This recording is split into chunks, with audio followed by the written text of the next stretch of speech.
Hi, y'all. It's Angela, and I'm back for another episode of Business Unveiled. And today we are going to talk serious business. And I will tell you, as a business owner for probably well over a decade, I did not understand my numbers. And nor did I even care to understand my numbers because it just really bored me. And it's something that I really kind of shied away from, and I really left it up to my accountant, which that is great to outsource. But if you don't understand your numbers, you're never going to be able to grow, seriously grow. And I realized real quick that I was my worst enemy. And so once I met a few people that really made me understand my numbers, it changed my business, it changed my life. And so today we are chatting with CEO and scaling strategist. Now, if you don't understand what the word scaling means, that's okay, because a few years I didn't know what the hell it meant either. And so Layne Booth is the CEO of the Project Booth, and she's going to talk to us today on how to scale to your next million. Now, if you don't have $1 million in revenue or gross sales or net sales, and if you don't even understand that, because I didn't understand it either for many years, she's going to share all that great insight with us today, and she makes it fun too. So Layne, thank you so much for being here today. Yes, thank you so much for having me, Angela. I am super excited to be here. So before we dive into like your numbers scaling strategy journey, like how did you get started in this whole world of, okay, I'm going to do this thing called the Project Booth? Like, where did this all come from? Welcome to Business Unveiled, the podcast designed to help you thrive in the creative community. Here's your host, events and productivity consultant, Angela Profit.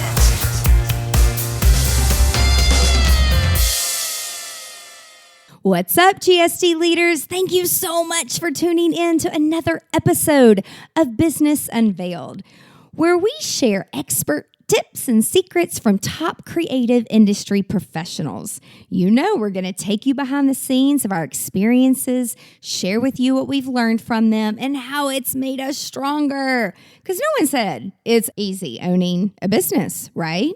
But it's a lot more fun when you've got a strong support team around you. And that's exactly what we do at GSD Creative. We're right there by your side. And I'm so excited that you've chosen this podcast to take the first step in growing a productive, profitable, and successful, wildly successful business within the hospitality and creative industry. Today's episode is being brought to you by 99 Designs. 99 Designs is the global creative platform that makes it super easy for designers and clients to work together to create designs they absolutely love.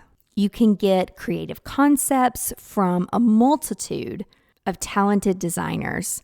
You get matched with the perfect designer to help you bring your idea to life from start to finish. From logos to packaging, apps to books, 99 Designs is a faster, simple, and affordable way to find and work with creative talent. You can save $10 today on your first design by visiting bit.ly/AP99designs. Give it a try. Yes, that's a great question. And I love telling the story too, because I'm a believer of people. So I feel like if you have a dream to do something, then that is your obligation, and it's part of your journey to figure out what that is and then to go with it with everything you got. And that's exactly what my journey was like. I went through I call it, kind of the traditional path, like, hey, go to school, high school, college, graduate, get a corporate career. But I found that was leaving me lacking. And at the same time growing, starting a young family, I just felt like I didn't even have time to see them. So from there, I had this great corporate career where I did spend, we were a big company. So I was always figuring out the numbers so that the business leaders could make better decisions. So, hey, why were sales down last month versus last year? Why were Why are we not seeing, the sales team generate the same amount of revenue? Why did this pair of pants not sell anything like, this other pair of pants? Why is the red more than the blue? So there's all these questions that were constantly coming up. And I was like, you know what? I bet small businesses need that kind of support too. And so from there, I started connecting with folks and reaching out and just trying to figure out, hey, what kind of problems are small businesses facing, and would having more data around that, more clarity in the numbers, the more better understanding of the upside and the downside of the decisions that they were making next, and was like, all right, how do we bring this to the table? And so that's how the Project Booth was born. I love it. I love it. And for some of the people listening who might be like I was several years ago, like, all these words. And it's funny because I'll make up like silly little acronyms. And like I was in a business class years ago, and I'm like, how do you understand like the difference between this and this? And like the stuff they told me to think of is just hilarious, but it like makes me remember it. So as we're talking through KPIs and metrics and all of these words, don't assume that everybody knows what they are. And ladies and gentlemen, it's okay if you don't. That's why you're listening to this podcast today, so you can walk away and learn and be more informed as to how and why this is like the most important thing. And again, in the beginning, it wasn't really fun for me, but then once I understood, and then now the first of every month, that's how we bill and that's how we do projections. And I get very excited over numbers and scaling and all of those kinds of things. So Yes. in terms of KPIs, and what metrics would you say really matters? And for those of us who don't know what KPIs or how to set them, I mean, it can like completely kill your time if you don't know what you're doing here. So if you'll share a little bit about that. Absolutely. So let's just bring it down to basics. I'm a big believer in making things simple so that you can take action, because no one understands complicated. Yeah. So, Amen. KPIs are key performance indicators. It's a term that's been around for a while, and it's kind of making its way into different segments of business now. But those key performance indicators, those are like your milestones. Those are the flags that are coming up in your business to let you know, hey, am I on the right track? I like to think of it as like a basketball game. It's a lot easier to play and strategize when you can see the scoreboard and you know how many points your team has versus the other. Right. So it's this same sort of thing. We want to have some things that we can measure along the way in your business so that we don't get to the end of the year and be like, well, oh, shoot, we completely missed our revenue goals. We completely missed our profit goals. No, you want to be able to figure that out much earlier on in the game. You want to know, January, week 1 or week 2, that how you're playing to win. And so and one thing too, I wanted to clarify, a lot of times when you hear, hey, you need to know your numbers, a lot of people think accounting and bookkeeping. And while that, while that is very valuable, I want to highlight something for you guys. If you are just looking at the revenue in your business, that is the last thing that happens in your business to tell you if you've been doing a good job. That's what we call a lagging indicator. That's what happens at the end. What you want to do to really be able to move and pivot in your business is to know what the leading indicators are. So leading, these are things like, hey, how much traffic is coming to your website? What kind of conversion rates do you have? How many subscribers do you have on your list or on your social platforms? These are the inklings. These are like the little breadcrumbs that are going to lead you through and let you know, hey, do I have enough stuff happening on the leading edge to know that at the end of the day, when we do get down to revenue and profits, that's going to be just a beautiful flow through of everything I was doing on the front end. Oh, absolutely. And yes, so thank you for clarifying that, because it can be seen as accounting, which like you said is very important. But knowing your numbers, like you said, like I was looking on your website, and on the home page, it says like, here are some of the tools that, you can get all of this data from. And I know people think like data, or tracking it. Oh, well, guess what? When you think you're making money and then you have extra money and you want to go take that money and do something with it, which a lot of people will say, oh, I want to invest to market XYZ. But then you find out that you have no pixel code hooked up from Facebook, and your Google Analytics was never set up by your website developer because they were more concerned about making it look pretty on the front end, but didn't set up the back end. Or if you put courses on Kajabi and you don't have the tracking code set up for that. And like we use probably everything that you have on your website, like Infusionsoft and Stripe and Acuity and ActiveCampaign and Google Drive and Shopify and Instagram. Like, you make decisions by your numbers. It's not what you think. Like when we decided to do an Insta Live with someone, we both look at our metrics and we both look at our analytics, and it's like, what day of the week, what time are people on the most? And hey, sometimes it's Sunday night at 9 p.m. Central Time. So guess what? We're going to do our Insta Live at that time because that's when the most people are on. So those are just like simple, like you were saying, like keep it simple to where you let the data make the decisions, not you just do what you think, because that never is good. Yes. Talking about like really scaling to your next million and leveraging team members and being productive with time and profits. Talk to us about, what does that mean when you say scale to the next million? Like, oh, it's no big deal. Like, it's a lot of hard work to get there. So what would one do? Yeah, absolutely. And I feel like that's a great time to, make a distinction there. So I feel like there's a big difference between growing your business and scaling your business. When you're in this growth mode, you are testing and trialing and winning and failing. And you know what? You just got a lot of things going on because essentially you are collecting data at this point. You're figuring out what works and what doesn't work. Once you have figured out what tends to work for you, then you really move into, okay, now that I know what works, I want to go into scaling mode and I want to scale up what works as much as possible, because that's where the fast wins are. That's where the rapid growth can happen.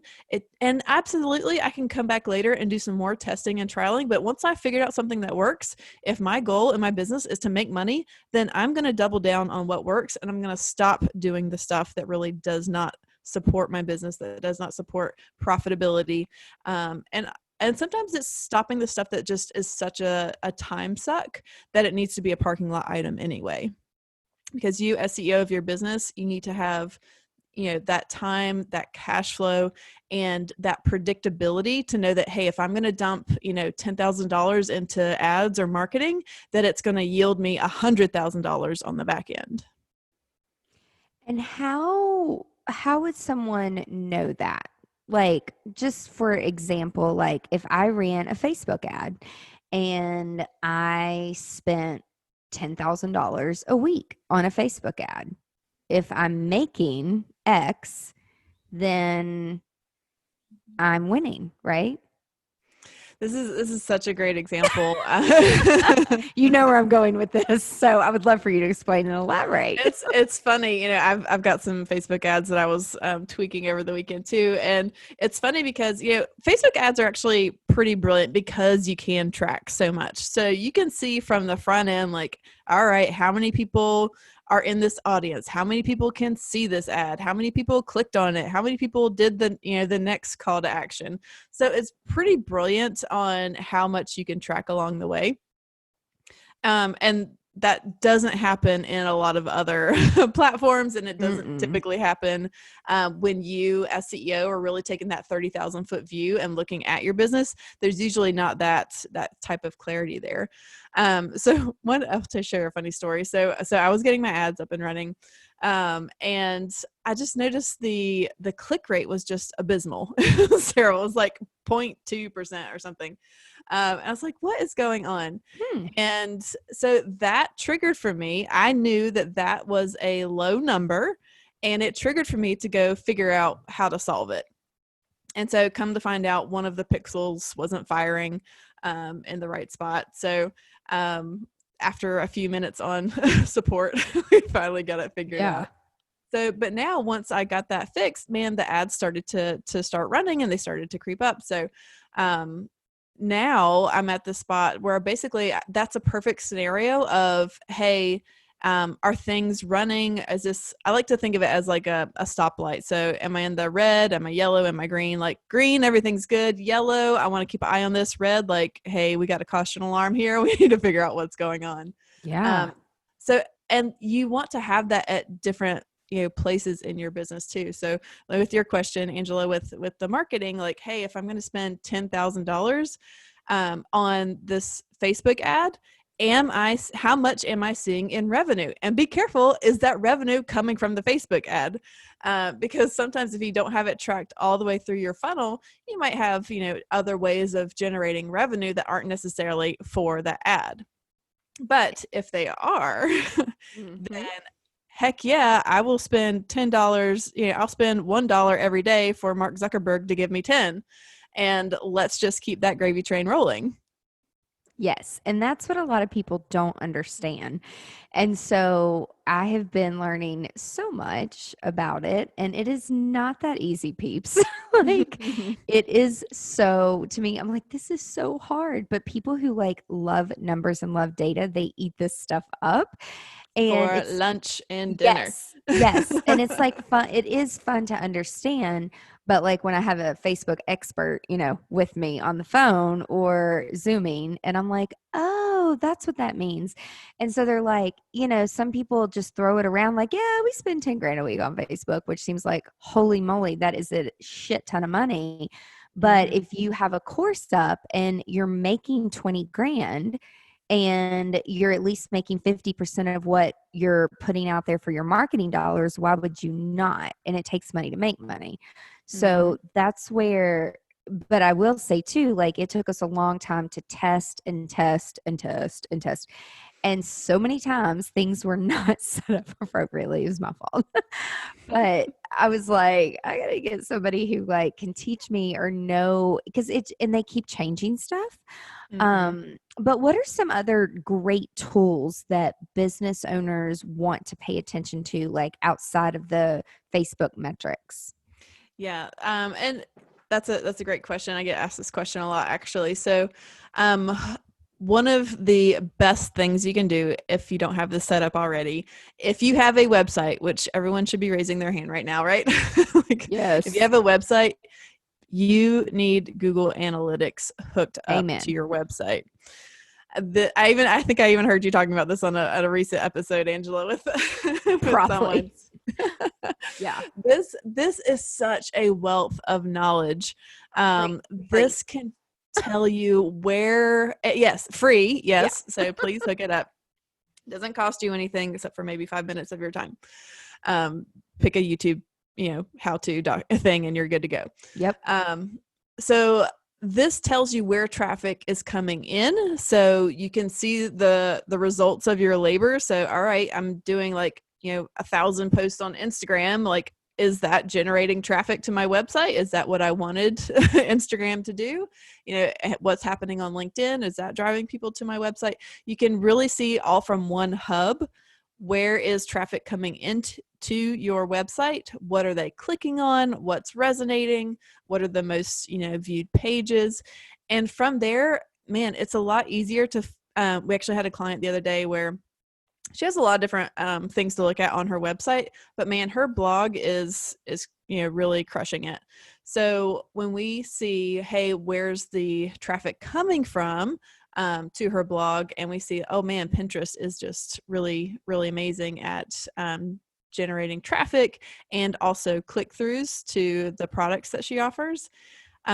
We're going to play how to amplify that. How do we scale that? Do we spend more time on Pinterest? Do we do more pins? Do we do promoted pins to increase that volume because we know it's working? We know that Pinterest traffic is already coming. So if we're going to double down somewhere first, that's going to be the first place we play. And we're not going to play over here on Facebook and SEO and some other things. When we already know something that's really working, let's amplify that as much as possible before moving on to the next thing. There's power in momentum when you identify what's working. And being consistent. So like with Pinterest, we, I would say like every year we pick one platform where we're going to spend an hour a day and engage and share and comment and like, and, really build up authentic engagement. And so last year was Pinterest. And so just by default from doing a lot of weddings and being able to help a lot of clients like do their dream events and stuff. I mean, there's a lot of pretty things to look at. And so without even trying, just putting pictures on there, it's like, we get, 20,000 views a month. No big deal. But then once we had an intern that it was like an hour a day, she would go on and she loved it. And it's like, I like Pinterest, but I only use it when I have a client that shares it with me. Otherwise, it's like a rabbit hole. It's like TikTok of like all day. I'm just like completely like, I don't know if this is good use time. Because there's so many things that I just want to like pin and like and comment and be like, oh my God, I love this. And so I didn't really understand how effective that could be just by organically spending an hour a day. So by doing that in a year, it grew in the first 2 months to like 700,000 views a month, So it's like when you really put something into it. And then we were like, okay, let's start running a few ads, for various things on teaching people how to do design by psychology and things like that. But we wouldn't have known to do that unless, somebody told us to do it. But by looking at the analytics, it was so helpful to know to put our eggs like in that basket. So it was just amazing. And, a lot of the tools that you have listed, some of them are paid, but if you're already paying for like Kajabi or you're paying to be part of Shopify or they get a percentage, why would you not look at your analytics? Like, oh my gosh. Yes. It's so telling. And so if people, are using these things, but they don't look at their numbers, but they know they need to, like, where can you fit in? When people come to you to help them, like, what does your ideal client look like? Yeah. So, one of the really great things is people that understand their numbers have a much greater, let's say tolerance, but capacity to do more than they would have otherwise. And so our folks, we work with small business owners and online businesses that are really, they've got that foundation put together so they know what's working. And now they really are in that space to say, okay, now I want to scale. Now I want to double down, but I want to feel good about spending $10,000 on ads and knowing that it's going to result in 100,000 in sales. So our folks, they've been in business for a while. They're what we would call experienced. So they've been in business for a couple of years and are really, committed and excited for that growth. They want to be that business that is creating impact and in their community and in their families, and then with their teams too. So those are the folks that we tend to work with when they've got something that's working, but they're getting a little bit inundated with all the numbers, and they know that there's power in the numbers. They just don't know how to harness it yet. And so that's what I feel like actually works really beautifully. Like we love partnering with, creative visionary CEOs and then really coupling the data to that, kind of that yin yang on, hey, let's bring both of this brilliance together so that we can really skyrocket the potential of the business going forward. I love that. So for people who do not have dashboards set up, like what would you say is like the perfect dashboard that someone needs to be looking at? And are there tools that can aggregate all the data from, 20 platforms and make one dashboard? And then how frequently should people be paying attention to a dashboard? This is a great question. And then, and one thing too, just to clarify what a dashboard is. Oh, yeah. It is very similar to the dashboard on your car, right? So we want to know how much fuel is in the tank. And, we want to know how many RPMs we're going at. We want to know what speed our business is heading. So much like that, a dashboard is a place where you can pull critical information, and typically across platforms. So it's not just, a QuickBooks report, but it is pulling, hey, what's happening on social media? Hey, what's happening for my courses? Are people actually opening and going through them? All the way to, all right, how much revenue and profit was generated at the end of the day. So, and I find that, most people are visual when it comes to learning. So the brilliant thing about a dashboard is that oftentimes it's actually putting the data into a picture that you can actually understand. It's a lot easier to see like, oh, wow, the spike went up in this graph versus, a spreadsheet that's filled with a bunch of numbers that basically people think it's like binary code or something. So a dashboard makes it visual. And what's great is I tell people, if you are new to the dashboard space, you don't want any more than like 12 key metrics that you're looking at. And while this can be different for everyone, there are a couple key things that I do see. Number one is having a good idea of what your social media is doing. So pulling in a critical stat for Facebook, for Instagram. All right. What? Are followers an important metric, or is engagement a more important metric? And if you don't know, then let's watch both for a while to see, all right, what is actually more important in your business, because the idea isn't to monitor everything. It's to monitor 6 to 12 things. Gotcha. So something on the front end with social media. Then the next piece I always invite people to look at is whatever it takes on the operations side of things. So for me, when we're working with our clients, we have certain calls that are happening. So I want to be able to see, all right, how many calls per week is my team having? That to me shows me that, hey, we're on track. So something operational like that. And then on the back end, we always want to know what our revenue and what our profit is looking like. And I will say the thing I see most people struggle with is that they have created like an annual revenue target or an annual profit target, but they haven't broken it out by month. And so this is coming back to the basketball analogy. We want to know if you're winning the game all throughout the year and not just find out at the end. So really having a piece where you are very clear on, hey, what was my revenue goal for the month and what did I actually show up as? So if my revenue goal was 50,000, did I hit 40 or did I hit 60? What did it actually end up being? Because having that number in front of you every single day is a pretty powerful motivator to find out, all right, is it working? Is it not? If it's not working, I'm going to jump in and take some action here. Absolutely. And writing it down and looking at it every day will help you get there. And it will also teach you that if you're in the middle of a global pandemic, or if you're like, this is how we're going to make revenue next year, and these are our goals and these are our numbers, and then your business gets shut down, then guess what? You have to figure out how to get creative, and how are you still going to hit that number and that target for that month, but in a different way. And it forces you to think outside of the box and get very creative. In fact, I've learned that real quick, and not putting all your eggs in one basket, and, having just a brick and mortar versus no e-commerce, versus if you're all online and you have an online following, that's great if people can't go into a brick and mortar. So just lots of little things to think about.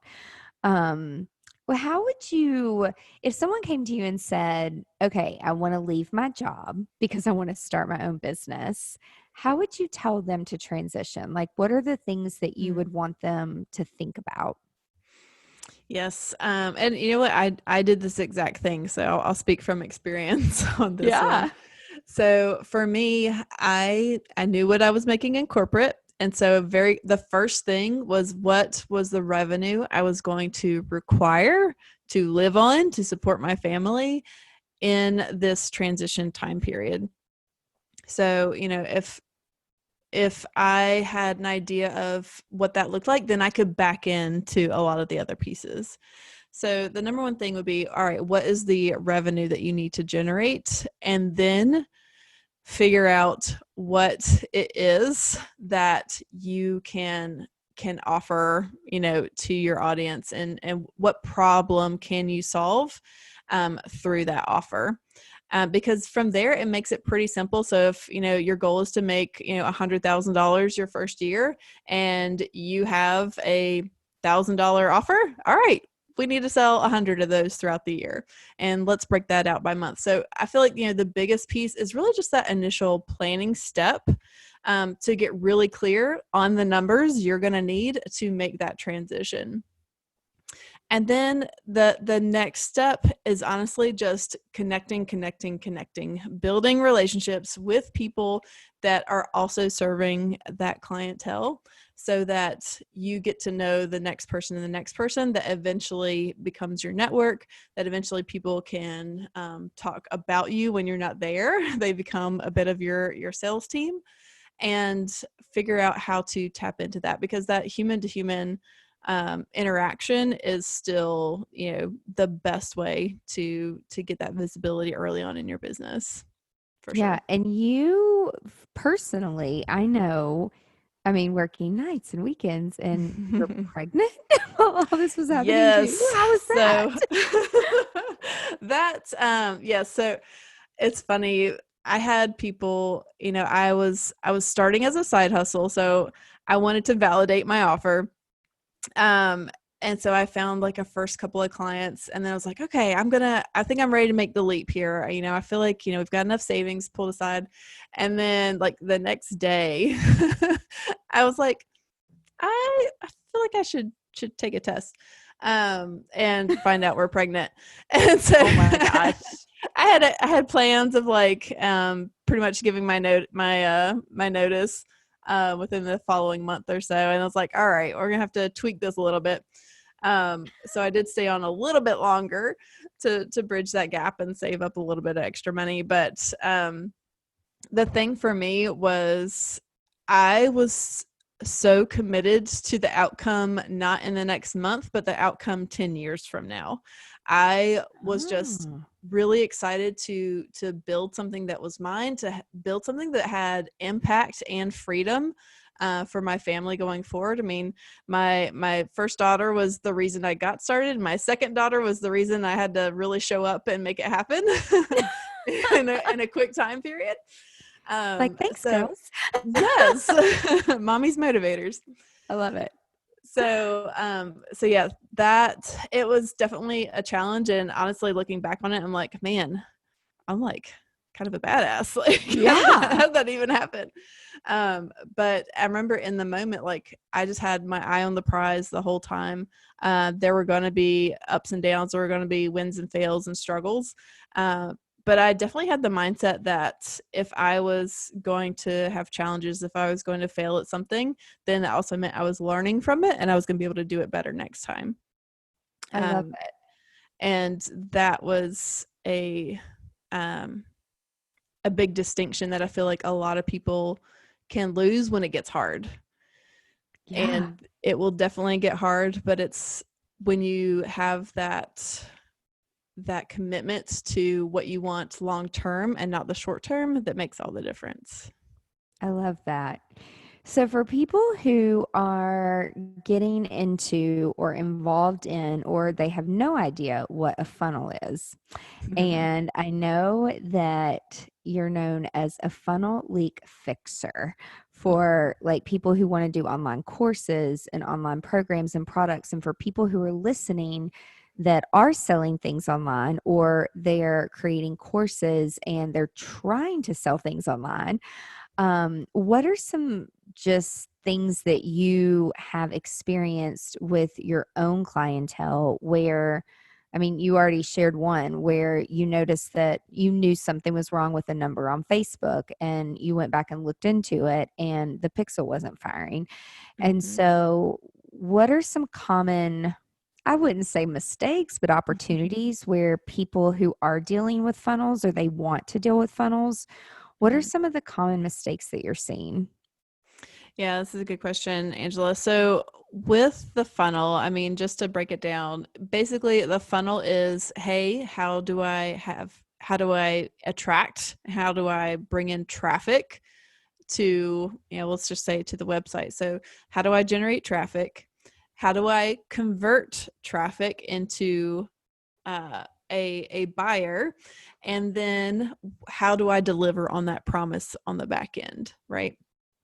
So typically if you've got these very distinct segments of your business, so how am I attracting, how am I getting traffic? What's that visibility look like?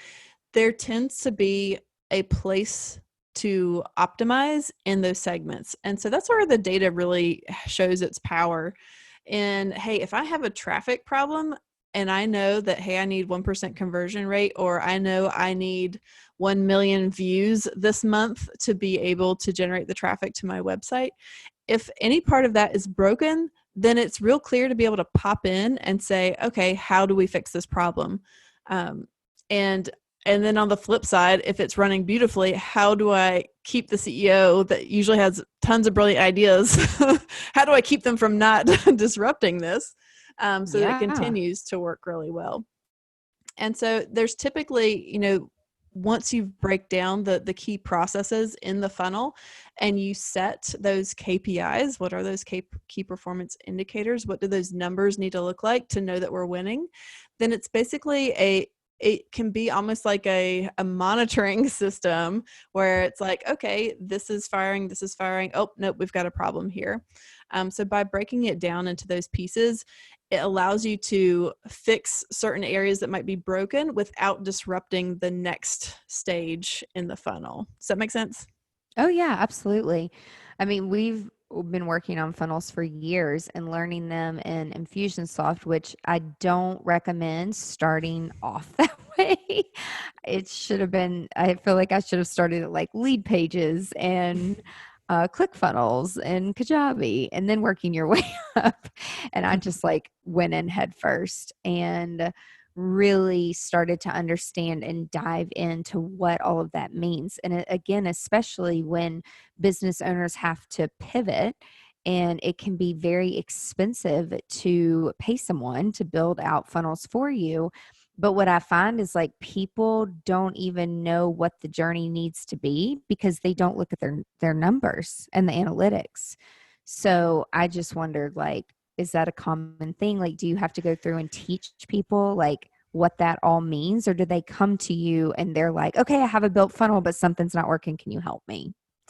Yeah, we usually tend to have more of the latter. So, creating a funnel, takes some trial and error. So that I kind of liken that back to your growth phase, right? So figuring out how it works. And then the second stage when scaling is really optimizing the funnel. So, hey, it's working, but we definitely feel like there's opportunity to do things better or to improve here. And we just don't know what steps to take to make that improvement. And sometimes people are too close to it, I feel like. Yes. And I'll say too, like, one of the other things we see is that they set it up and they looked at their numbers initially, but now it's been months down the road or honestly years down the road and they haven't looked at them since. They keep running the thing and they see revenue coming in and out, money's kind of coming in and out of their bank account. They feel like everything's all right. So unfortunately the funnel metrics that they started with may not be the same funnel metrics that they're seeing now. And they have no idea how much it might have shifted or changed. I mean, things are happening all the time. We're right in the middle of COVID-19 right now. So there are things that can impact the funnel. We can have seasonality, we can have holidays, we can have, crazy events happening those funnel metrics are those front end pieces that we can tap into so that the revenue keeps flowing on the back end. And that's where most people are struggling. How often do you think that people should evaluate like their funnels and the emails and the copy? Like, what are best practices? Hmm. Yes. So I am an advocate for always monitoring your numbers. So I think you asked earlier, I don't know if we got to it, but I'm a big proponent of monitoring your data at least monthly. And if you also discover that there's a lot of fluctuations in certain metrics, then sometimes I actually recommend looking at things weekly. Uh, a lot of times that ends up being like on the social media side of things. So at least monthly to be monitoring, like, hey, are we still winning the game? Are we still on track here? Yeah, the fact that people think that they can just set up an ad or a funnel and then walk away for even 30 days baffles me. And I'm like, it's almost like a baby and it needs to be fed and changed. And you can't just walk away from it. I mean, you can, but there's a lot of opportunity that can just fall through the cracks. And a lot of people, like, they're wasting money. So it just, like, one of the things I was looking at that said, like, what we were going to talk about today, it's like, stop wasting your money and your time and get very clear and get clarity on what is actually needed. The other thing that I've learned the hard way, I'm interested to know what your thoughts are. How many funnels do you recommend that people run at once? Mm. One more than the ones that have been tested and proven. Okay. So I'm a big proponent in, working with what's working. So until you have one funnel up and working, like, don't figure out how to make that one work. And then go on to the next thing. And sometimes if you're in that growth phase still, you might need to be trialing, a couple split tests in there. But I would say for the most part, people have way too many and they just need to get one solid funnel working, and then you can go on to the next one. And honestly, a lot of times the funnel doesn't necessarily need to go into a different call to action. You just need to be attracting people from a different traffic perspective. So whether you're, offering a free masterclass or if you're offering a free PDF, at the end of the day, you want them to land on your landing page to buy your course. Yeah. So it doesn't have to be different in all these different stages. A lot of times, if you know from the numbers that your landing page converts really well, and that you're seeing solid revenue and profitability from that, then it's just a matter of, okay, well, let's try a couple different attraction strategies. Let's play with the top of the funnel here, and offer a couple different ways for people to land on that landing page. Right. Yeah, I was going to say to you, like, what is the meaning of a funnel that's working? And so would you say meaning it's actually profitable? Absolutely. Yes. That's a key piece that a lot of people bypass, or, they looked at it once when they first set things up. So profitable by means of, hey, it's profitable all the way through your business, including your overhead, including your ad spend, including, team members that you have on your team. What is the true net profitability of a sale? So, like, if we'll go back to courses, if you have $1,000 course, did you spend $100 in advertising to get that purchase? Did you have to employ your team a couple of hours to set things up? Because so many times people will compare the ad spend to the revenue and say, oh, well, my profitability was $900 for that course. But really, there are a lot of other pieces that go into this.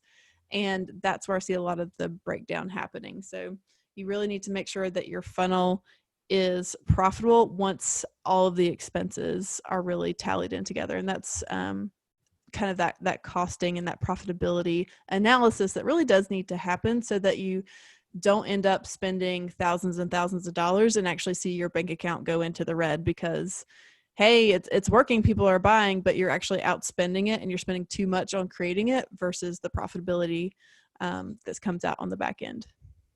Yeah, I can't tell you how many people, it's so funny because, perception of what people see online and then what's actually happening is two different things. Like last week, I had a friend of mine, she was like, oh my God, I saw that ad and it looks like that's going amazing. You have a ton of shares and lots of engagement. And she's like, you must be making like, 15 grand a day or something. And I like literally I was drinking water and it like, spewed across I'm like on my treadmill desk, walking, and it's spewed. And I'm like, well, Laura, that's great that you think that. But what's really happening, that whole funnel took 7.5 months to build. It cost me about $55,000. And until I sell X amount, I'm not making jack shit on it because I put way too much time and effort into it because I'm such a flippin' perfectionist. But I am so like determined to make my money back and then we're making tweaks and changes and we have been, and it's doing well, but it's like, it's going to be a little bit before it gets there because it took so long. And so that's exactly what you just said. It's like, you've got to look at the big picture of what your overhead was and how much you paid. You can't do it all alone. Like that's something else I learned. And we really try to focus on one funnel at a time. We used to do a bunch at a time, and then I joined this mastermind group and they're like, we do quarter 1 and 2, one product and one funnel. And then the next 6 months, quarter 3 and 4. And in my head, I'm like, are you guys lazy? And then they started like sharing their scaling numbers. And I'm like, what is this? And I'm like, oh, I'm actually the idiot because I'm not tweaking and changing, and I didn't understand what scaling meant. And so one more just kind of opinionated question, a lot as we've built and built and built, and the more groups that I'm in, I find that people are pre-selling things before they fully finish and build it out, which is kind of like a Kickstarter campaign a little bit. But what are your best practices before people just start putting online courses out there in terms of polling your audience? And what are your thoughts? Like, do you think someone should have it all built out before you even start talking about it, or build a buzz a little bit first? Yeah, so this definitely is a question that comes up a lot. And when you are starting something new, I am a big believer in making sure it sells before you create. So you can do a lot of the front end work to gauge the interest, to see how many people are actually wanting to buy and make the sale. And the brilliant thing about courses and programs is that you can deliver it live. You can drip it out, week after week. It doesn't have to all come out at one time. And you know what? A lot of people aren't going to, do all 8 weeks of your course at one time anyway. So if this is a new product that no one's ever seen before, by all means, like, give yourself the grace and the space to create that one training for the week, to create it live. I mean, how much more engaged are we when we are honestly like on a live call with someone that's walking us through, much like, teaching a class. And so that's what I found has worked really well for not only my programs, but client programs that they have developed. And so that's a big thing when you are selling for the first time. Please do consider just dripping it out week after week and creating it with the audience that you have attracted, because you might have created something with the mindset of, hey, this is who's going to want to be in this course and in this program, and who actually shows up might be different. They might be further along than you had expected. They might actually be further back and need more nurturing steps. So when you actually have them there, then you can tailor it to them. And that helps you from wasting your time in the long run. 100%. I'm so glad you said that. Some of the type A people that we work with, they're like, no, I have to do it this way. And I'm like, all right, well, I wouldn't do that. But for all you type A people, you can get the week 1 done, but save weeks 2 through 8. Yes, and save yourself a lot of heartache. And yeah. So so you have a masterclass on your website. If people want to go through that, what is the best way that they can do that? Yeah, I definitely invite you guys to check out How to Scale to Your Next Million, where we dive into the 5 shifts that it really takes as CEO, as a small business leader, to make that happen and to level up your business to version 2.0. So you can check out that masterclass. It's at theprojectbooth.com/masterclass. I love it. And then if somebody just wants to call you, they can book a call just by going to theprojectbooth.com/book a call. Mm-hmm. Yep. And it's Perfect. on the front page of the website as well if you just go to theprojectbooth.com. Awesome. And then you have a Facebook group, and we'll put that in the show notes as well. That's a bit.ly link, bit.ly/backend brilliance. I love that. And go follow Layne at the Project Booth on Instagram and all the goods, and definitely check out her masterclass because there is so much good information on here. And if you're trying to just even grow your business and especially scale, you're going to want to know what she is teaching because this stuff is priceless. And I've learned that the hard way. So thank you, Layne, for being on today. My pleasure, Angela. Thanks so much for having me. Yay. And everybody, thank you so much for listening. And be sure to tune in next week to another episode of Business Unveiled. Y'all have a great day. Bye. Now that you have all the tools you need to conquer the world in GSD, just share this with your friends and your fellow GSD leaders. And be sure you're a subscriber so you never miss the juicy details of Business Unveiled. And you can ask Siri to listen to the latest episode, but you got to be a subscriber. Before I go, I have a huge favor to ask, and it would mean the world to me.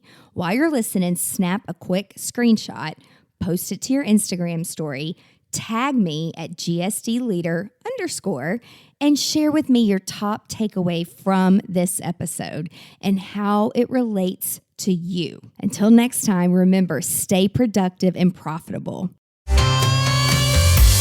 You've been listening to Business Unveiled with Angela Profit. Join us next time as we share our experiences to help you be more productive and profitable in your creative business. For more great resources, visit angelaprofit.com.